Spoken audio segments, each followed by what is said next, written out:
जय हिंद दोस्तों, welcome to world defence affair channel. दोस्तों आज हम डिफेंस की टॉप न्यूज के ऊपर डिस्कस करेंगे।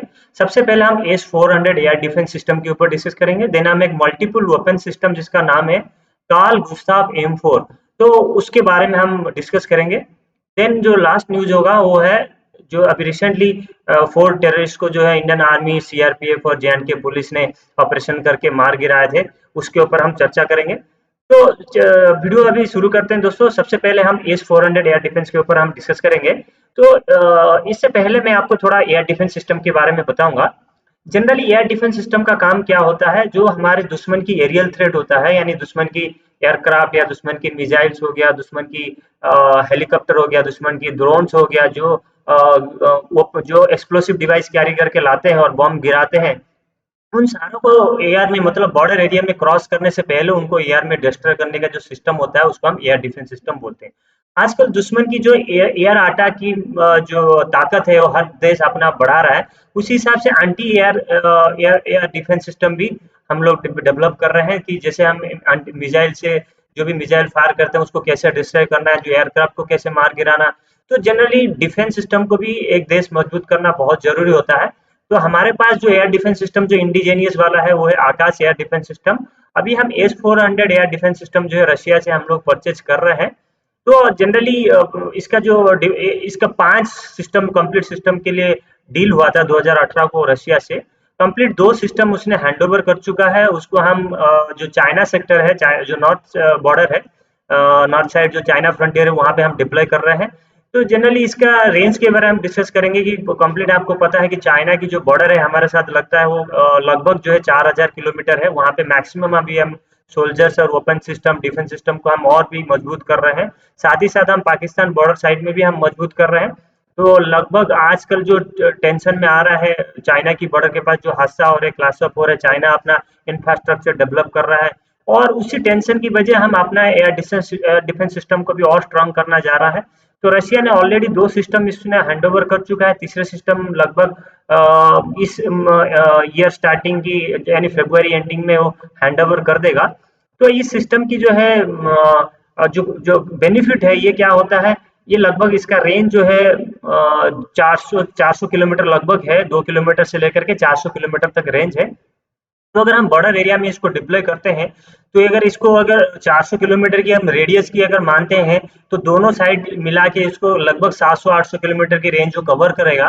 तो इस हिसाब से अगर 3 से 4 अगर हम डिप्लॉय करेंगे चाइना की बॉर्डर में, पूरे कंप्लीट बॉर्डर को ये डिफेंस सिस्टम जो है सेफ गार्ड कर पाएगा। तो जो भी है हमारे पास लगभग आकाश मिसाइल सिस्टम भी है, तो ये हो जाए एस-400 आ जाएगा तो और भी हमारे डिफेंस सिस्टम मजबूत हो जाएगा।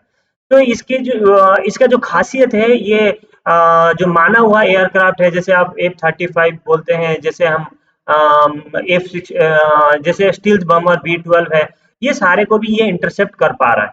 तो सबसे दिक्कत है कि दोस्तों यूएस ने इसके ऊपर सैंक्शन लगा दिया था इसको हमको परचेज करने में। तो फिर भी हमारा देश जो है इसको नहीं माना इस सैंक्शन को। और क्योंकि रिसेंटली हम यूएस से भी हम डील कर रहे हैं, जो हमारे पास आईएनएस विक्रांत जो डेवलप करा जा रहा है इंडिजीनियसली, उसमें जो एयरक्राफ्ट होना है वो FA-18 सुपर 100 एयरक्राफ्ट को हम परचेज करने के लिए डील कर रहे हैं यूएस के साथ। इसीलिए यूएस भी ज्यादा जोर नहीं दे रहा है।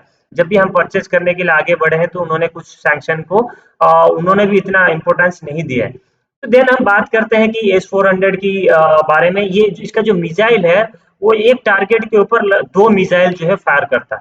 तो यानी इसको हम बोलते हैं 2 interceptor missile at a single target. दोस्तों आपको ये जानकारी होना बहुत जरूरी है कि अगर मेरे पास मिसाइल है, तो अगर एक टारगेट के ऊपर एक मिसाइल ही फायर करेंगे और एक मिसाइल को कंट्रोल करेंगे, तो लगभग अगर वो मिसाइल मिस हो गया तो फिर वो टारगेट आके स्ट्राइक कर सकता है। तो इसीलिए एक टारगेट के ऊपर 2 मिसाइल हम फायर कर सकते हैं। तो ये फायदा है इसके इस डिफेंस सिस्टम के ऊपर। दूसरा, हम ये डिफेंस सिस्टम में मॉडिफाइड कर सकते हैं, जैसे ये सरफेस टू एयर है, इसको हम सरफेस टू सरफेस भी हम बना सकते हैं। और इसके अंदर जो इंटरसेप्टर जो इसके अंदर जो राडार है ये बहुत ही हाई एडवांस टेक्नोलॉजी राडार है। तो ये दुश्मन की जितने भी फाइटर क्राफ्ट हो और जितने भी स्टील्थ फाइटर क्राफ्ट हो, जो स्टील्थ बम्बर हो, उसको इंटरसेप्ट कर सकता है। लगभग जो यहाँ पे यूएस और रशिया और यूक्रेन वार में भी हम देखा गया इस सिस्टम को रशिया ने काफी मतलब इस्तेमाल किया हुआ है और ये बहुत ही अच्छा मदद किया रशिया को फायरिंग में यूक्रेन के अगेंस्ट में। तो लगभग मैं यहाँ पर बताना चाहता हूँ कि ये जो एयर डिफेंस सिस्टम है, ये वर्ल्ड की एक बेहतरीन एयर डिफेंस सिस्टम है।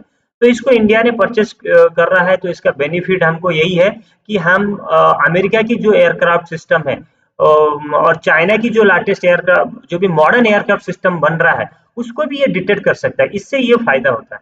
तो इसीलिए इंडिया जो है इसको खरीदने जा रहा है, और ये सिस्टम जो है हमको काफी डिफेंस सिस्टम बिल्डअप करने के लिए काफी मदद करेगा। देन हम यहाँ पे एक पिक्चर आपको दिखा रहे हैं कि S-400 सिस्टम कैसे होता है कंप्लीट। यहाँ पर उसका मिसाइल सिस्टम, यहाँ पे मिसाइल लॉन्चर है, यहाँ पर इसका राडार है, ये हेवी हेवी हेवी व्हीकल्स होते हैं जिसके ऊपर माउंटेड होते हैं। ये मोबाइल मोबिलाइजेशन, ये इसको ये क्या मोबिलिटी होते हैं, ये कहीं भी इसको लेके हम डिप्लॉय कर सकते हैं। अभी फिलहाल इसको एयरफोर्स को हैंड ओवर किया जा रहा है। देन इसका डिप्लॉयमेंट भी इसके ऊपर चाइना की बॉर्डर में करा जा रहा है। यहाँ पे दोस्तों मैं एक फिगर दिखा रहा हूँ अब F-35 की, और यहाँ पे एक स्टील्थ बम्बर की। तो लगभग माना माना हुआ एयरक्राफ्ट और बम्बर है, इसको कोई भी राडार डिटेक्ट नहीं कर पाता है। बट ये बताया जा रहा है अभी, जो रिसर्चर है जो इसके ऊपर जो टिप्पणी दे रहे हैं, तो कि S-400 भी इस एयरक्राफ्ट को डिटेक्ट कर पा रहा है। देन हम देखेंगे जो यहाँ पर एक गन की राइफल की बात कर रहा हूँ, जो मैनपैड बोलते हैं हम इसको। एक पोर्टेबल राइफल है जिसके अंदर हम एंटी टैंक और एंटी डिफेंस सिस्टम मिसाइल हम यहाँ से फायर कर सकते हैं। ये सोल्जर अपने कंधे में लेके मोबिलाइज हो सकता है, कहीं भी एक जगह से दूसरी जगह मूवमेंट कर सकता है इजीली। तो इसको हम एक M4 वेपन सिस्टम भी बोलते हैं जनरली। ये इसके अंदर मल्टीपल एमुनेशन फायर कर सकते हैं हम, वेराइटी ऑफ एमुनेशन फायर कर सकते हैं। इसके अंदर एंटी आर्मर मतलब एंटी टैंक भी फायर कर सकते हैं, एंटी टैंक मिसाइल भी फायर कर सकते हैं, एंटी टैंक एमुनेशन बोलते हैं हम इसको, और इल्यूमिनेशन राउंड भी फायर कर सकते हैं। हमारे पास एंटी टैंक मिसाइल है, जैसे कि आपको बताना चाहूंगा मैं। हमारे पास इंडिया में नाग है, एंटी टैंक मिसाइल है, और हमारे पास कंकूस सिस्टम है जो कंप्लीटली मिसाइल गाइडेड करा के हम टैंक को बर्बाद करते हैं। बट हमारे पास मैन पोर्टेबल वाला नहीं था। पोर्टेबल वाला है हमारे पास, जो कि बहुत पुराना मॉडल का है, M2 और M3 वर्जन है, जो कि वो स्वीडन कंपनी का है।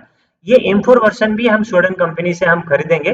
तो स्वीडन कंपनी का जो सीईओ है अभी राजी हो गए हैं, जिसका नाम है जिसका नाम आपको मैं बताना चाहूंगा कि गॉर्गन जॉनसन है, जिसका नाम उन्होंने राजी इन्होंने अभी डिक्लेयर किया कि हम लगातार इनके जो ये M4 सिस्टम की जो मैन्युफैक्चरिंग को इंडिया में बनाया जाएगा।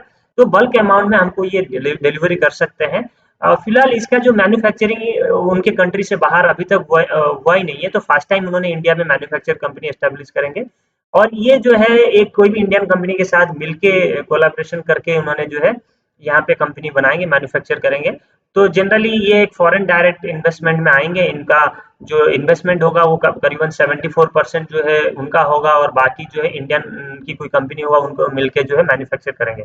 इससे फायदा क्या होगा, कभी भी इसका जो स्पेयर पार्ट्स है या इसका जो रिपेयर एजेंसी है, तो ये यहाँ पर लगभग कभी भी खराब होता है तो हम इजीली इसको रिपेयर कर सकते हैं, और इसके प्रोक्योरमेंट हम जल्दी से जल्दी कर सकते हैं, और असेंबल जल्दी से जल्दी हो सकता है। और यहाँ पे क्या होगा, क्योंकि जनरली हम देखा जा रहा है अभी वार के टाइम में जो रशिया और यूक्रेन वार हुआ था, उसमें ये मैनपैड यानी man portable anti tank rifle या पोर्टेबल एंटी डिफेंस राइफल जो है, ये बहुत ही लार्ज अमाउंट में इसको इस्तेमाल किया है यूक्रेन ने रशिया के अगेंस्ट में, और सक्सेस भी हुआ है। तो ये हमको इंडिया को भी इसको एक डिफेंस सिस्टम में इसको शामिल या बल्क अमाउंट में खरीदने से हमारा डिफेंस सिस्टम जो और मजबूत हो जाएगा। तो इसको हम M4 इसका कार्ल गुस्ताव M4 बोलते हैं इसको। तो जनरली इंडिया ने अभी जो है foreign direct investment in defence sector में और इंक्रीज कर रहा है, तो स्कोप दे रहा है जो कि बाहर मैन्युफैक्चरिंग कंपनी को कि यहाँ पे आके मैन्युफैक्चर करो। और इसका जो टैक्स है, कुछ टैक्स भी कम कर रहे हैं, तो इसको इसीलिए बाहर की कंपनी भी आके जो है यहाँ पे मैन्युफैक्चर कर रहा है। लगभग 50% से 70-75% जो है इंक्रीज हो गया है एफडीआई में। देन हम लास्ट वाला जो न्यूज है हम उसके ऊपर देखेंगे। यहाँ पर जो यहाँ पे एक फोटो देख सकते हो, यहाँ पे पुलिस यहाँ पे J&K पुलिस है कितने भारी मात्रा में, यानी लगभग AK-47 M4 राइफल ग्रेनेड्स और एमुनेशन वगैरह यहाँ पे टेररिस्ट के पास जब्त किया गया है। तो जनरली ये 4 टेररिस्ट थे जो लश्कर ई तैयबा ग्रुप के थे।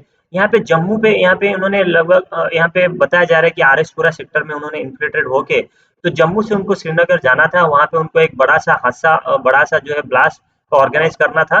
तो उन्होंने यहाँ पे इनपुट मिला था कि ट्रक में कुछ आतंकवादी आ रहे हैं, तो जैसे कि आपको पता है यहाँ पर अभी रिपब्लिक डे परेड चल रहा है, अभी जनवरी 26 आ रहा है, तो यहाँ पे जे में हर एक जगह चप्पे-चप्पे सिक्योरिटी फोर्स ने जो है चेक पोस्ट बनाए, मोबाइल चेक पोस्ट बनाए।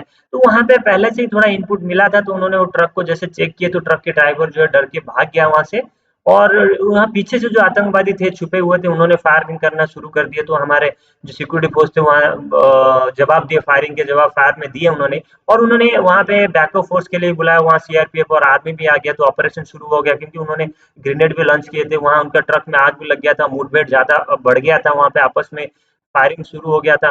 तो वहाँ पे उन्होंने हमारा जो सिक्योरिटी फोर्स है उनके ऊपर फायरिंग करके चारों को मार गिराया, और आज पर जो एडिशनल डीजीपी है उन्होंने बोले कि उनके पास जैसे 7 AK-47 था, M4 राइफल था, और उनके पास काफ़ी पिस्टल, मतलब पिस्टल भी था, उनके पास बहुत सारा एमुनेशन भी था।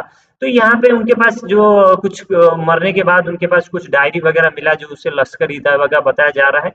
तो इससे पहले भी उधमपुर में कुछ आईडी वगैरह मिला था हमको, आईडी डिफ्यूज किया था आर्म फोर्सेस ने, सिक्योरिटी फोर्सेस ने जे में। तो इससे पता लग रहा था अभी इन्फिल्ट्रेशन का थोड़ा सा इंक्रीज हो गया है, यहाँ पे आगे रिपब्लिक डे पे भी आ रहा है, तो इससे उन्होंने कुछ बड़ा हादसा करना था, तो हमारा सिक्योरिटी फोर्स और भी अलर्ट हो गया है। तो अभी जो भी इंटेलिजेंस इनपुट आ रहा है उसी हिसाब से हमारा सिक्योरिटी फोर्स जो है काम कर रहा है। तो दोस्तों अगर मैं समराइज करना चाह रहा हूँ इस जो भी हमारे जो टॉप न्यूज़ आज के मैंने बताया, तो सबसे पहले तो आपको S-400 सिस्टम के बारे में आपको पता होना चाहिए, कितने सिस्टम आ रहा है, लगभग 5 सिस्टम कंप्लीट सिस्टम आ रहा है, और 2 सिस्टम ऑलरेडी हमको हैंडओवर हो चुका है। मैंने आपको बताया ये सिस्टम की फ़ायदा क्या है, इससे हमारे इंडिया को और क्या, ये लगभग 500 किलोमीटर की रेंज होता है, तो इससे हमको क्या है 500 किलोमीटर तक दुश्मन की जो भी एरियल थ्रेट आ रहा है उसको हम डिस्ट्रॉय कर सकते हैं, मतलब हमारा बॉर्डर से अंदर घुसने से पहले हम डिस्ट्रॉय कर सकते हैं। देन हमारे पास जो मैनपैड सिस्टम है, लगभग आज की डे में वार में तो ये मैनपैड सिस्टम की रोल बहुत ही बढ़ जाता है, तो उसको हम खरीदना बहुत जरूरी हो जाता है। और हमारे जो आर्म फोर्सेस, सिक्योरिटी फोर्सेस अब जे में काफी टेररिस्ट को मार चुका है, जैसे मैं पिछले कुछ वीडियो में बताया था कि जो उन्होंने डीजीपी बताया कि उन्होंने 44 इस साल में लगभग 44 टेररिस्ट को ऑलरेडी मार चुका है। तो दोस्तों मैं उम्मीद करता हूँ आज की जो न्यूज़ है इसके बारे में मैं आपको अच्छे से बताया, तो आपको काफ़ी एग्जाम में और इंटरव्यू के लिहाज में फ़ायदा मिलेगा। दोस्तों अगर वीडियो अच्छा लगा तो सब्सक्राइब करना, आपको दोस्तों में शेयर करना और लाइक करना। थैंक यू दोस्त, जय हिंद दोस्त।